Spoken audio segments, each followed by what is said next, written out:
Hola a todos, buenos días, bienvenidos al panel de pagos sin fricción, optimización del checkout. Y ya como lo mencionaron, estamos con unos invitadazos y a mí sí me gustaría dar dos líneas de cada uno, porque de verdad que tienen una experiencia impresionante. Omega García, Senior Director de Aceptación, con más de 20 años de experiencia en pagos, ha trabajado en Visa, en Adyen, en Pfizer, en Citi, especializado en PSPs, adquirentes, bancos, marcas. La verdad es que ha tocado muchísimas aristas en temas de pagos. Por otro lado, tenemos a Ernesto Borbón de Banbajío, Banamex, con una sólida experiencia en inteligencia de negocio, tecnología en pagos y customer experience, que es muy importante para nuestro panel precisamente. Y por último, Walter Campos, General Manager Latam para Juno. También estuvo en Astropay, en Pfizer, por ahí se debieron encontrar, en Cielo, y está en top topics del medio ahorita como orquestación, y tiene igual más de 20 años en pagos y expansión a otros mercados. Entonces contamos realmente con una experiencia bastante enriquecedora en este panel, en el cual justamente vamos a discutir temas de conversión y aceptación. Y sin más rodeos, nos vamos a la primer pregunta, que es: ¿cuál es el impacto real de ganar o perder un punto porcentual en la tasa de conversión para métodos de pago alternativos o para aceptación para tarjetas durante campañas de alto volumen? Y le doy la palabra a Walter. Bueno, un placer estar con todos acá. Sí, una pregunta muy importante porque en e-commerce un punto percentual es mucha cosa. Entonces, si hacemos una cuenta acá de una tienda online con 1 millón de transacciones por mes, con un ticket promedio de $30, un punto percentual, estamos diciendo $300.000 solo, y que es 3,6 millones de dólares al año. Entonces, mirar eso con muy detalle es muy importante. Y ahí hacer cosas como smart routing a través de un orquestador para tener la ruta más que se aprueba más, reintentos automáticos, si un PSP se falla, eso puede ayudar un montón. Procesamiento local, si se usa un adquirente local, puede subir de 10 a 15 puntos percentual. Utilizar los network tokens de Visa, por ejemplo, para eliminar los rechazos de tarjeta, y más do que eso también los APMs, Pix, PSE, OXXO en toda América Latina. Entonces, eso es muy importante. Sabemos cuánto ponemos de esfuerzo para hacer una conversión de venta. Cada punto perdido es un revenue que era tuyo, no es que no era, y el orquestador como Juno puede recuperar eso. Ese es un ejemplo. Correcto, y sabemos que los clientes, pues ahora actualmente ya cuentan con varias opciones, ¿no? Tanto de métodos de pago alternativos como de adquirentes. Ernesto, ¿qué piensas? Como bien lo dice Walter, la verdad es que ah, es importante el impacto que puedes tener más en una campaña de alto volumen como Hot Sale.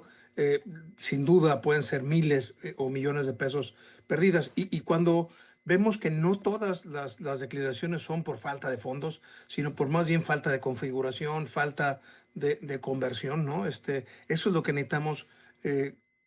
Trabajar entre los comercios, los adquirentes, los emisores, para que realmente las reglas adecuadas estén programadas en el checkout, los filtros adecuados y podamos permitir que las ventas que sí tenían que suceder sucedan, pues, ¿no? Justamente, ¿no? Tenemos los hard declines y los soft declines, y en el caso de los soft declines, Walter, si me permites, regreso la palabra contigo. Tenemos razones más frecuentes de declinación que realmente sí podemos tocar antes de salir a estos picos de ventas. ¿Cuáles serían como las mejores configuraciones o cuáles serían estas razones de declinación? Perfecto. Hacer pagos online es un rompecabezas. Tienes que poner una parte de cada manera para traer más resultados. Entonces, por ejemplo, expired card, si la tarjeta está expirada, podría utilizar, por ejemplo, un network token, un account updater, para encontrar que la tarjeta está expirada antes de la transacción. Y va a evitar el rechazo. También utilizar, por ejemplo, un 3DS excesivo, hacer muchas preguntas, eso también puede hacer mucha fricción. hacer reintentos que son ciegos, o sea, reintentar hard decline no es bueno, o sea, entonces hay muchas maneras de hacer eso. Por ejemplo, inválido CVV, entonces está poniendo el código de seguridad de su tarjeta inválido.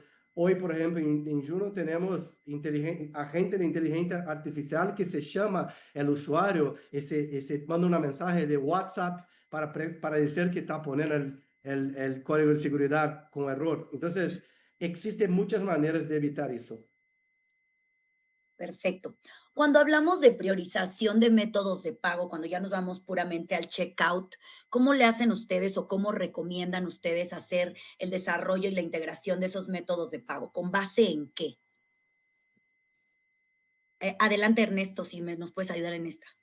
Mira, sin duda hay que ver el perfil del cliente primero, ¿no? O sea, qué tipo de cliente, qué tipo de transacción va a ser. O sea, si va a ser una transacción recurrente, pues seguramente hay que caminar a métodos tokenizados y que generen, como bien comentabas un rato, Walter, una mucho mejor experiencia, ¿no? Si va a ser un tema más transaccional, entonces pues pueden ser tipos de pago más tradicionales, porque solo es una transacción, se acabó y listo. Entonces sí depende mucho de cuánto se va a cobrar, qué tipo de cliente vamos a tener, qué objetivo tenemos para ese pago, ¿no?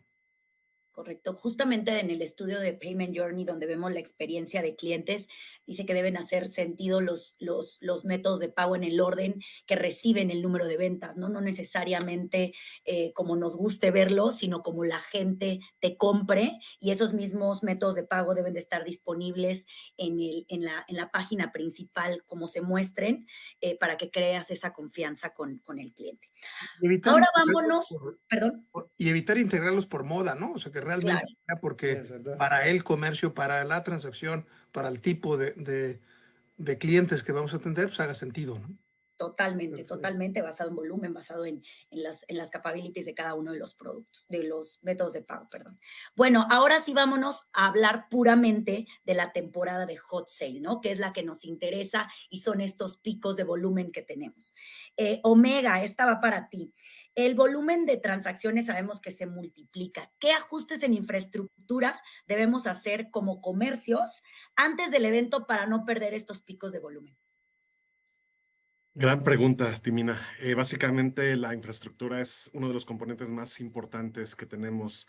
Yo diría que tenemos que revisar la punta a punta del ciclo de vida de dónde va a estar el usuario atendiendo las compras, ¿no? ¿A qué me refiero con esto?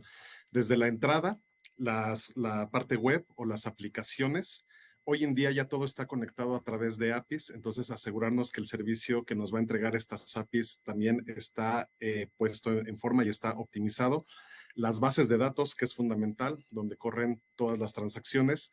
Y hasta ese momento podemos hablar de que ya podemos llegar a un checkout, ¿no? Entonces, si te fijas, es muy importante, antes de que lleguemos al checkout, hay componentes muy importantes que deben estar disponibles. Y una vez que la transacción se realiza, ¿cómo vamos a manejar los mensajes de confirmación? O ahora todo se está yendo por webhooks. Yo le diría a la audiencia, si ustedes le tienen que pedir algo a su arquitecto que les entregue antes de hot sale, si están listos, pídanle por favor los números de transacciones por segundo soportadas, requests por segundo soportados, cuál es el número de concurrencia, cuál es el número de latencia y la tasa máxima de errores que tienen en su tienda, ¿no? Y esto les va a poder dar una visión muy clara de cuál es la capacidad máxima que pueden recibir de compradores y cómo los van a atender en los dos caminos, ¿no? En lo que se le llama el happy path o en un flujo limpio o en estos caminos donde se encuentran errores y hay que atender esos errores. Ahora, ¿qué es lo bueno de todo esto? Ya hay herramientas de monitoreo, ya hay mucho software que está listo para dar información en tiempo real y que le puede dar al negocio esa vista de dónde está fallando. Hay muchas soluciones en el mercado que ofrecen hoy una página de estatus en donde se puede monitorear en tiempo real qué está pasando con cada una de estos componentes, ¿no?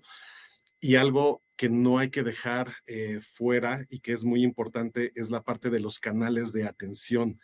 Hay un estudio muy interesante de AMBO que nos dice que los horarios de 1 de la tarde a 7 de la noche ocurre el 36% de la venta y de 7 de la noche a medianoche el otro 38%. O sea, estamos hablando que en esos dos horarios se concretan el 74% de las ventas. Entonces hay que ajustar para estas fechas que nuestros canales de atención, soporte, toda la parte interna esté alineados justo con las expectativas del cliente, con lo que el cliente está esperando recibir para poderlos atender y que la experiencia punta a punta sea positiva. Claro.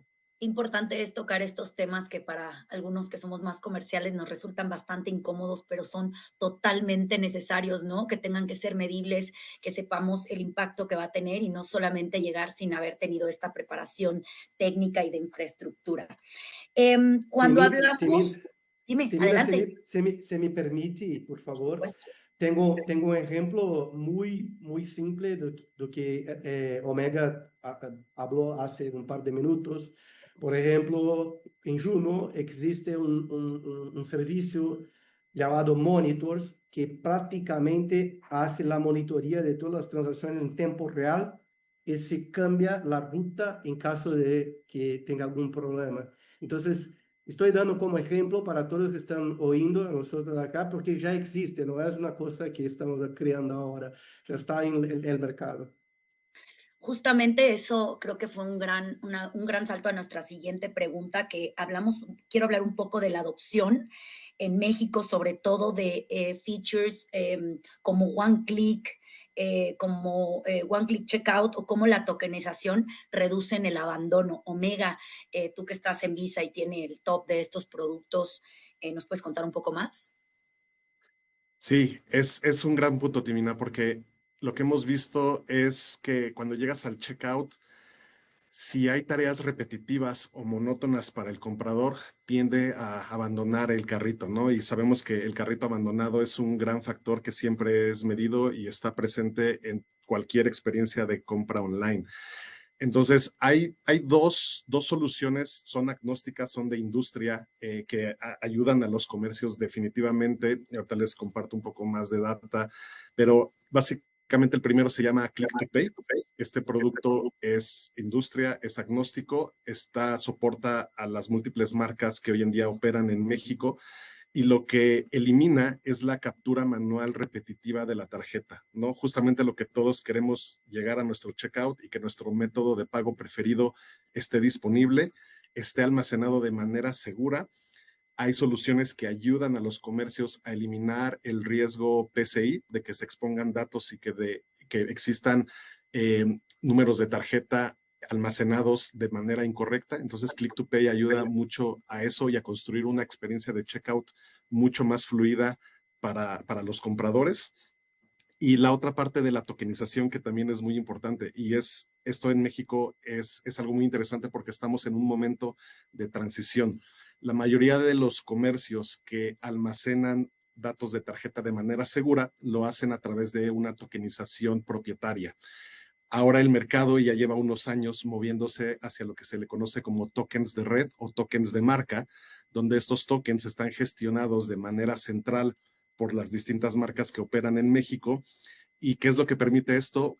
Actualizar y permitir que los datos de la credencial de pago estén siempre disponibles y estén siempre vigentes. Como un dato, en México, la adopción del año pasado, que iba aproximadamente, del antepasado más bien, que iba en aproximadamente un 10%, depende de la fuente, ahora estamos en un 23 o 30% de adopción de los tokens de red. Y esto si lo trasladamos al beneficio que realmente le compete al comercio, puedes tener tasas de aprobación mucho mayores si lo comparas con una aprobación de tarjeta tradicional.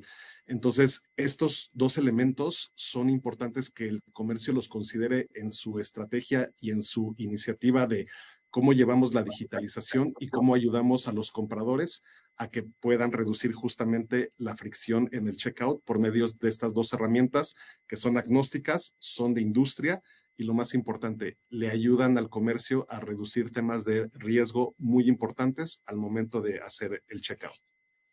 son realmente números muy bajos, ¿no? ¿Qué dirían ustedes que podemos hacer para impulsar estos? ¿Qué debemos hacer? ¿Campañas? ¿Es un tema de desinformación? ¿Qué es lo que nos está faltando para acelerar esta adopción?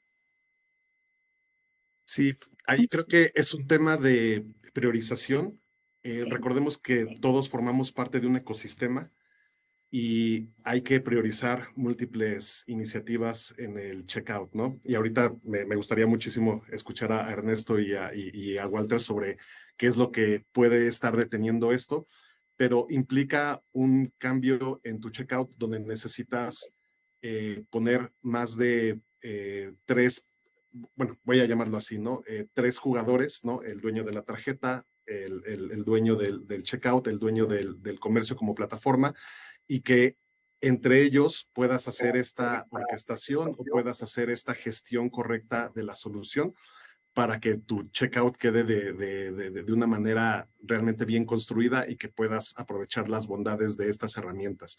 Esto requiere generalmente de un proyecto, involucra cambios en el UI, el UX hacia vista consumidor, y que todo esto lo tienes que formar de una manera correcta y ponerlo en la prioridad correcta para que puedas hacer esta conversión o esta evolución en tu carrito.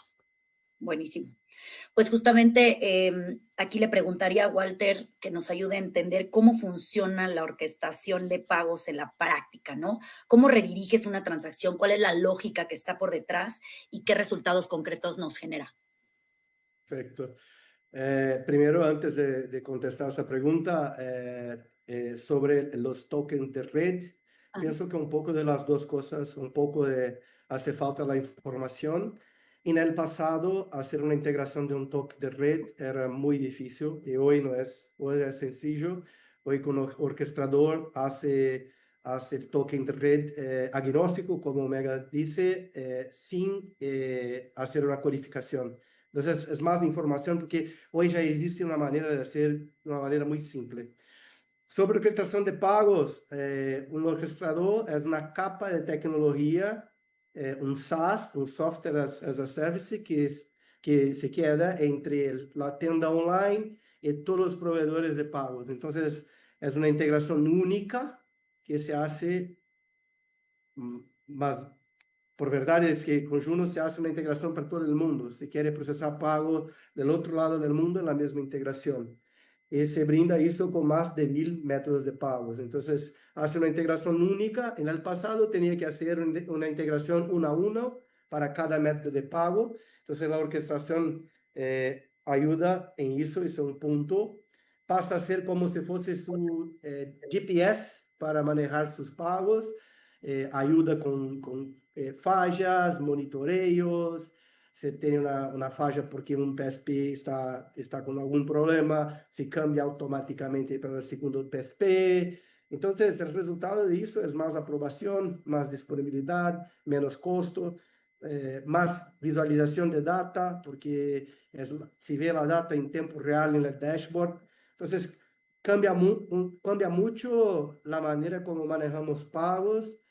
Para mí, que estoy casi 20 años en la industria, en el pasado pago fue muy visto como una parte operativa, y hoy, para mí, una opinión personal, pagos es estrategia pura, porque si se puede aumentar la tasa de aprobación de 2 a 10%, por ejemplo, con orquestador, y bajar precio hasta 0,40%, eso en su P&L de su empresa es increíble. Más allá, los compradores no van a hacer reclamos en los servicios de mantenimiento de los compradores. Entonces, es un paquete completo que obviamente funciona porque tenemos alianzas estratégicas con los acuarios, por ejemplo, acá con Ernesto y con las banderas Visa, por acaso. Entonces, sí, es eso. Es una manera más simple de hacer pagos online con más resultados.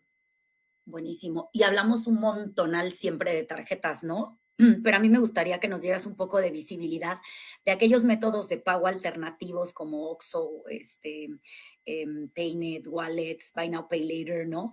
Que nos ayudan no solo a capturar la venta de todo el cash y los métodos alternativos como tal, sino también de las pérdidas que tenemos con tarjetas, ¿no? Cuando una tarjeta no funciona y intentamos recuperar las ventas. ¿Nos puedes platicar un poquito de eso, por favor? Obviamente. Acá tengo un dato que es muy importante. 50% de todas las personas de la TAM no tiene tarjeta. Entonces, no es que nuestra tarjeta no es importante, es muy importante, pero tenemos otra parte del mercado que no se usa tarjeta. Entonces, por ejemplo, si miramos en Brasil, Pix, que es account to account, cuenta para cuenta, en Brasil en los bancos es 41%. Si miramos OXXO más SPAY en México, estamos diciendo de como un 30%.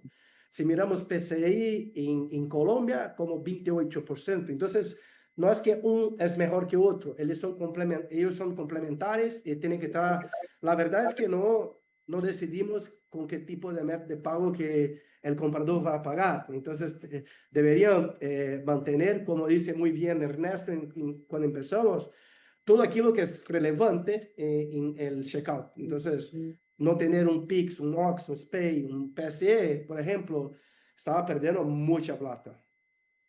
Claro, siempre el mix que haga sentido es lo que les planteamos, ¿no? Y sobre todo que vean las limitaciones que tienen cada uno de los métodos de pago y también las bondades, ¿no? Que tienen cada uno de los métodos de pago. Pues bueno, ahora vámonos a hablar un poquito de fraude, seguridad y confianza del consumidor. Esta pregunta va para los tres. Me gustaría que empezara Ernesto, porque lo tenemos ahí muy tranquilito. Ernesto, venga.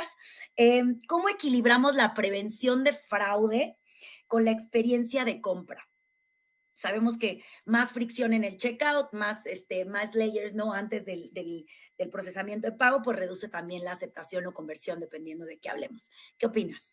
Sin duda, y mira, ese es el dilema más grande del e-commerce, pues, ¿no? Entre más aprietas las reglas, más cuidas prevención de fraude, pero si las relajas, vendes más. Y bueno, ese equilibrio, pues no se lo deja la suerte, se lo deja a tener las herramientas adecuadas para el tipo de transacción adecuada, pero además programadas de forma adecuada. Con el conocimiento, la estructura, los socios correctos, es lo que va haciendo que esto sea cada vez mejor, no solamente para el comercio, sino también para quien hace la transacción, porque cuando tú como usuario entras y tienes demasiados filtros para pagar por sobre pretexto de la seguridad, hijo, pues te desanima la parte de la compra, ¿no? Entonces, sin duda es eso, es el conocimiento de la transacción, contar con las herramientas adecuadas para esto, lograr un balance entre experiencia del usuario y cuidado de la prevención del fraude. Omega, Walter, ¿qué opinan? Tenemos tiempo en Sí, esta pregunta. sí, creo que Ernesto lo ha mencionado muy bien. Yo agregaría otros dos momentos, ¿no? El fraude empieza y hay que cuidarlo incluso desde antes que la transacción comienza. Esto es cómo conocemos al comprador. Hoy en día hay herramientas ya muy avanzadas que nos dan un perfil de quien está ingresando a nuestra tienda, ¿no? Podemos hacer perfiles por dispositivo, algo que se conoce en la industria como device fingerprint, para saber si un dispositivo está siendo utilizado para hacer múltiples compras, por ejemplo. Podemos hacer perfiles con base en el método de pago, es decir, si una tarjeta está ligada en una relación uno a uno a un comprador o es una tarjeta que está intentando hacer múltiples compras con múltiples perfiles.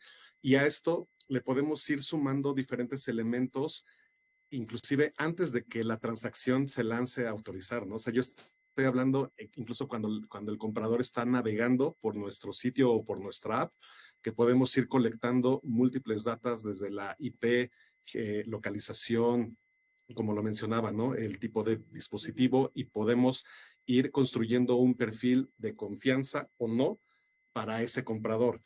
Ya que tenemos este perfil listo antes de la compra, ahora sí, nos movemos al momento de cuando estoy haciendo ya en el checkout una compra. Y ahí lo que podemos evaluar en esto es, con base en el score que yo obtuve anteriormente, si justamente a la pregunta, ¿le voy a reducir fricción? Si es un dispositivo conocido, un perfil conocido de comprador, una tarjeta conocida, pues entonces es alguien que ya me compró anteriormente probablemente y que ya tengo un score de bajo riesgo para decirle, oye, te voy a dejar pasar bajo mis reglas de autenticación y te permito hacer una compra 100% sin fricción, ¿no? Oye, tengo alguna bandera amarilla que se me está levantando por ahí porque probablemente eres el comprador de confianza, eres el de siempre, pero cambiaste dispositivo, ¿ok? Entonces probablemente en el checkout te hago una autenticación y la puedo hacer vía 3DS, por ejemplo, pero inclusive dentro del 3DS hay diferentes niveles, ¿no? Te podría pedir una autenticación frictionless o te puedo mandar a que tengas un challenge, ¿no? Y otra cosa que hemos visto de la industria y con toda esta data que colectamos de diferentes regiones es que también está el fraude, obviamente, post venta, ¿no? Es decir, vemos que los defraudadores también están encontrando formas de que con perfiles correctos están haciendo la entrega del bien, del producto, del servicio en direcciones que no le corresponden al comprador original. Entonces, también ahí es cómo podemos ir monitoreando esos 3 momentos, antes, durante y después, justamente para balancear estas reglas y no todo dejarlo en el momento del checkout, sino pasa lo que dice Ernesto, ¿no?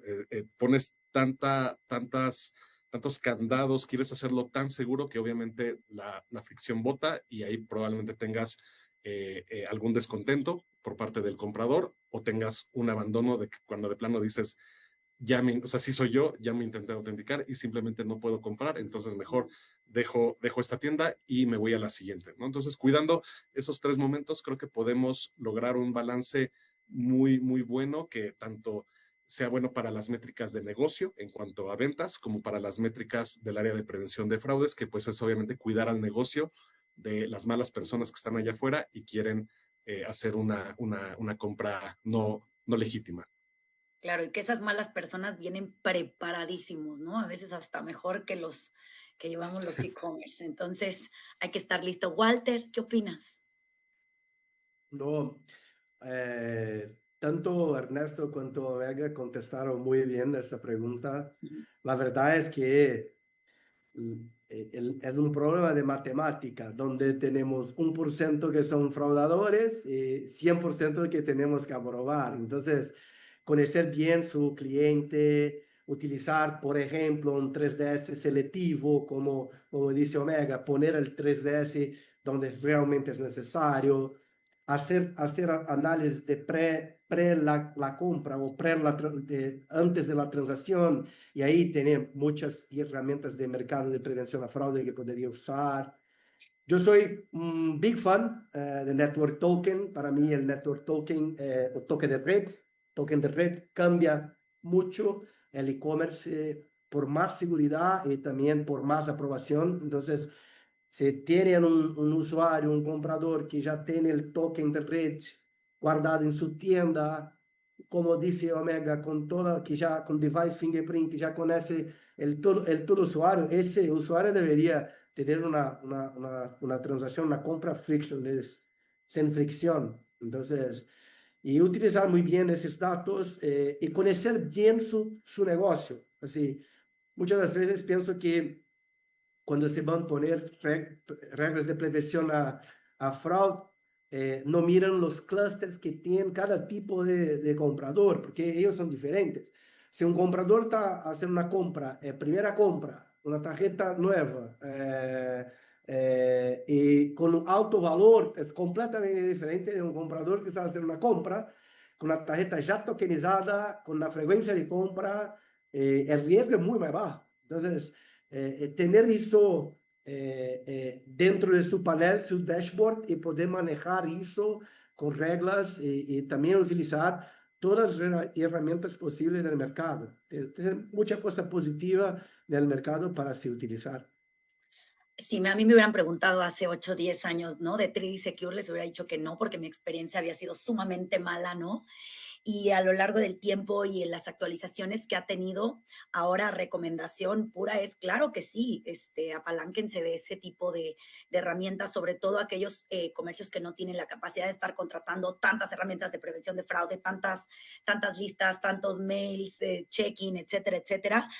Ahora sí, definitivamente, por lo menos una parte del volumen, pasarlo por 3D y apalancarse de eso, porque recordemos que pues es responsabilidad de todos, ¿no? Prevenir el fraude, mandar las transacciones más limpias, sobre todo a los adquirentes, porque a los adquirentes simplemente les llega y ahí está Ernesto, ¿no? Y no saben qué hizo el comercio atrás. Y más bien, si empiezan a mandar un montonal de basura, se dan cuenta que el comercio no está haciendo nada, suben las reglas de prevención de fraude y pues obviamente baja la aceptación. Entonces, qué importante es que todos formemos parte de este análisis de la transacción y mandemos lo más limpio posible.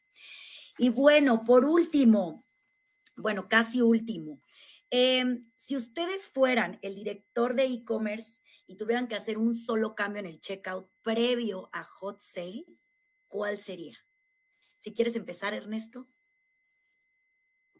Mira, previo a Hot Sale de este año ya está bien retador, ¿no?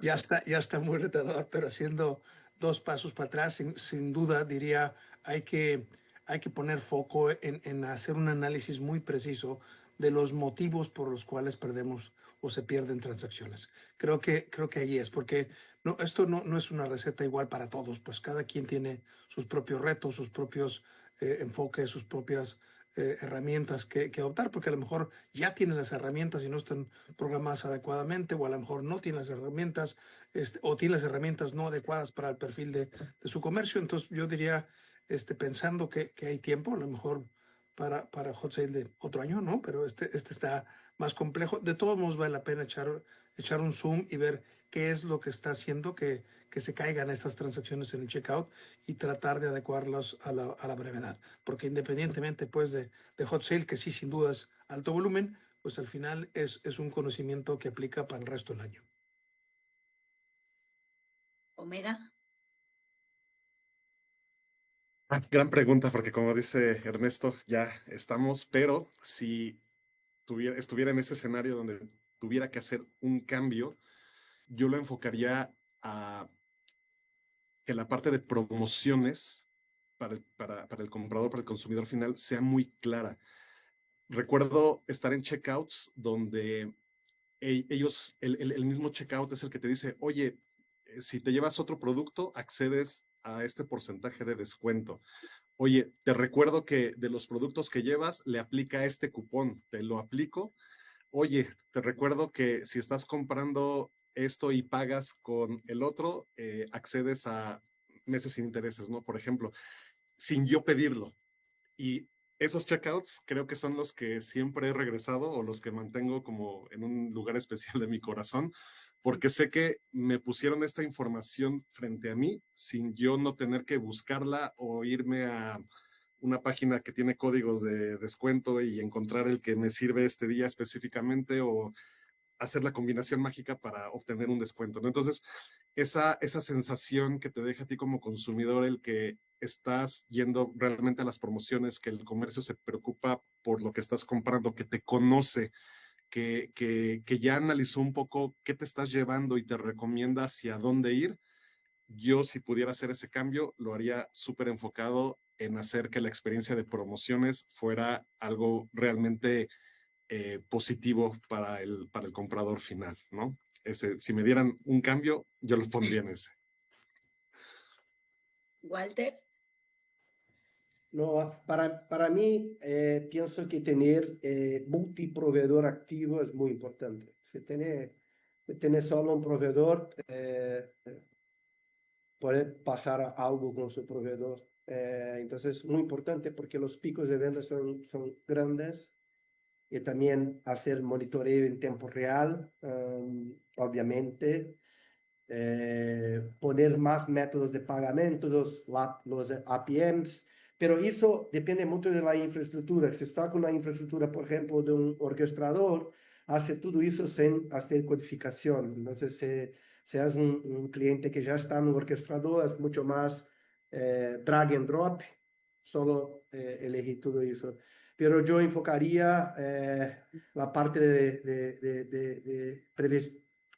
de tener certeza que mi operación está funcionando bien, sin caídas, con los monitoreos de routing automático, pasando por las rutas que tienen más aprobación, porque es como empezamos esa charla, 1% en e-commerce es mucha conversión, entonces 1, 2, 3% que se pierde es muy malo. Correcto, yo en experiencia pasada en comercio les diría que definitivamente en temas de IT no se toque ya absolutamente nada, ¿no? Porque un tema de esos ya nos podría impactar directamente. Y lo que sí haría es una fuerte comunicación, crear canales de comunicación entre marketing, payments, operaciones, ¿no? Una matriz de escalamiento muy, muy clara. En temas de marketing, haberles pedido que chequen los precios, que se encuentren bien, que prueben los cupones, que los meses sin intereses estén prendidos, que como dice Omega, las promociones sean claras, ¿no? En el tema de pagos específicamente, revisen sus contratos que estén vigentes, porque hemos encontrado que de pronto queremos prender meses sin intereses y chin, los contratos eran anuales y están vencidos, que el payment journey, ¿no? De la página esté bien, esté clara, y el equipo de operación, pues que esté listo, ¿no? Términos y condiciones claras, políticas de devolución bastante claras y pues una atención al cliente preparado, ¿no? Para ese, no podemos empezar a entrenar, ¿no? A la gente en pico, sino ya tenerla bastante entrenada con los canales de comunicación y escalamiento bastante claro. Y bueno, una última pregunta abierta para quien quiera contestar es, ¿qué creen que estén haciendo los comercios bien, ¿no? Que logran mantener esta conversión alta en hot sale mientras contra aquellos que no lo están viendo. ¿Qué están haciendo esos comercios? Porque están con un orquestador, tienen al mejor adquirente o los mejores productos de Visa. ¿Qué están haciendo? Ya les hice el spot, me va a regañar Lambo. Sí, sí, sí. Como te dice, yo trabajo para Omega con los productos de Visa. Somos agnósticos, obviamente, pero tenemos todo integrado. Entonces, mi amigo, por favor, siga con su respuesta y después hago un complemento. Hablando de Ok, no le muevan a la tecnología, ya ven, me caí aquí. sí, sí, sí. Bueno, creo que algo que es un poco enfocado a lo que mencionaba Ernesto de analizar la información. La Lambo cada año emite unos reportes espectaculares de qué pasó con cada temporalidad y ahí viene mucho detalle, ¿no? De métodos de pago utilizados, naturaleza del producto, débito, crédito. Y toda esta data que es como de la industria, de lo que está pasando, más lo que tú tienes en data interna de cómo fue tu conversión, ¿no? Cómo fueron tus porcentajes de conversión por el journey en el funnel que tengas. Si tuviste interrupciones por tecnología o por infraestructura, o fue un tema operativo, ¿no? Lograste acabar el primer ciclo bien, pero no entregaste el producto a tiempo y eso hizo que la satisfacción cayera. Al final creo que los comercios que logran mantener esta conversión alta es porque han sabido interpretar toda esta data y lo más importante, ¿no? Accionar con base en ella. Entonces, alguien mencionaba en el panel, ¿no? Que no es una playera donde una talla le queda a todos, no es así. Necesitas realmente entender dónde está fallando tu sitio, tu app, tu checkout en general y poner acciones específicas sobre la data que te pueda entregar tu propio equipo interno y respaldarte siempre con la data externa de la industria, que es muy valiosa y que te ayuda a saber hacia dónde está yendo el mercado y hacia dónde podrías tú mejorar o reforzar si es algo que le gusta mucho a tus clientes y seguramente el próximo año van a regresar por esa experiencia positiva. Ernesto, repito la pregunta porque por ahí te nos caíste y es, Sí. ¿qué diferencia o qué están haciendo los comercios que están logrando mantener la conversión alta versus los comercios que no? Adelante, Walter, si quieres, en lo que Ernesto le da una vuelta a la pregunta. Perfecto. No, de mi lado, obviamente, para nosotros la orquestación ayuda en casi todo. Los rechazos, reintentos, monitoreo, puede ser que ayude en todo. Y ahora con la inteligencia artificial, los agentes están dentro del dashboard nos diciendo que rota, que está con un problema y que deberíamos hacerlo.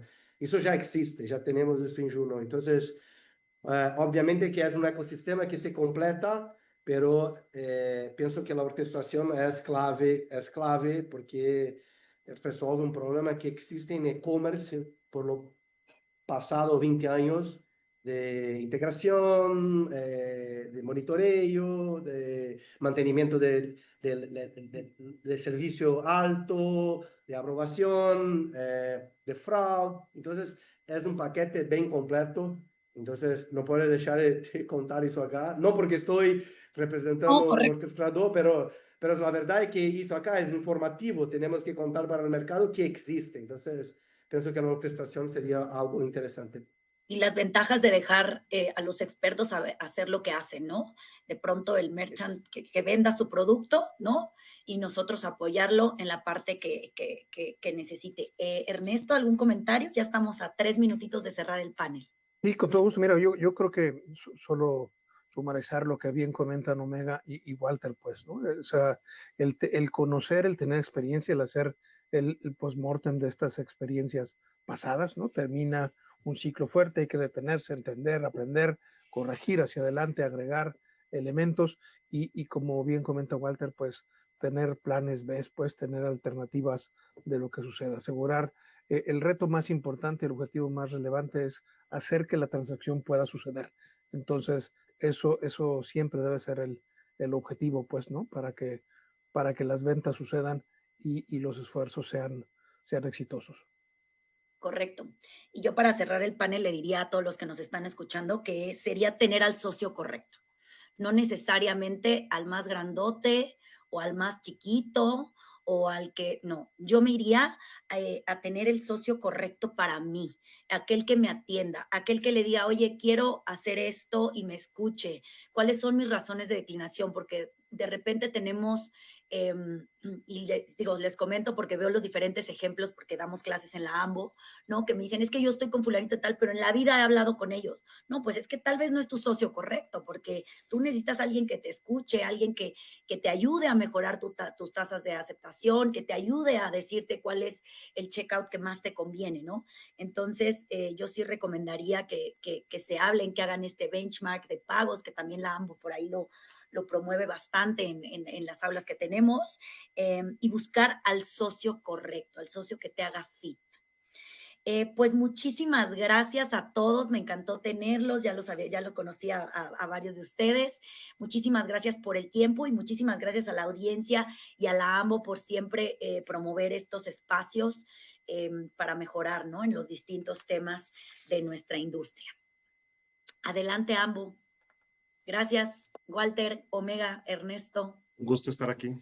Gracias, Hasta Timina. luego. Gracias, gracias, Emilio.